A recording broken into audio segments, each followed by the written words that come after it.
just now days away from the start of June, but we want to highlight that right now it is National Stroke Awareness Month. That's right. And this morning, we want to share with you an easy-to-remember and life-saving acronym. And our Stephanie Valderrama standing by with that and a stroke survivor's journey that will be hard to forget. Steph. Yes, good morning, Matt and Sam. Like you mentioned, I do want to talk about this very important and life-saving acronym. It's called Be Fast. So we're actually going to break down for you this morning. So the B stands for balance, E for eyes, F for face drooping, A for arm weakness, S for speech difficulty, and T for time to call 911.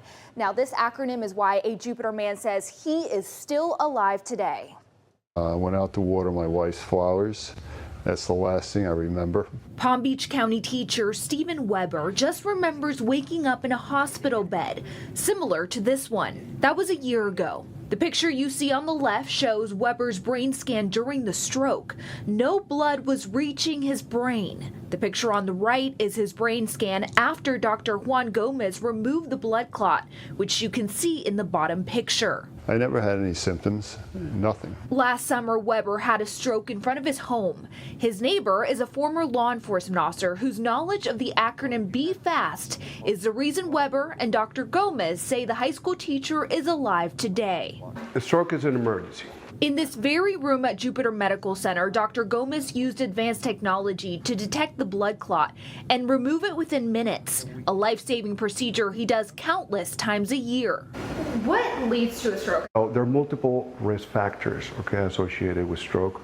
There are medical risk factors such as high blood pressure, hypertension, diabetes, and high cholesterol. According to Dr. Gomez, lifestyle choices like heavy drinking, smoking, or lack of exercise can also increase your risk for stroke. In Weber's case, he doesn't drink, doesn't smoke. He's an overall healthy guy, but he had a heart condition that was not previously detected. Dr. Gomez says the critical minutes during the stroke and getting patients to the hospital as soon as possible are the difference between life or death.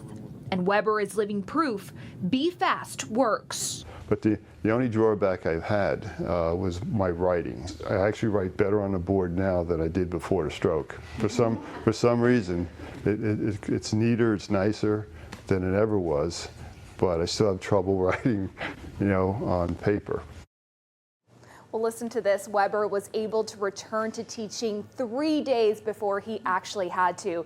He says he received a standing ovation from his high school students, which brought him to tears all over again when he was telling us the story during our interview.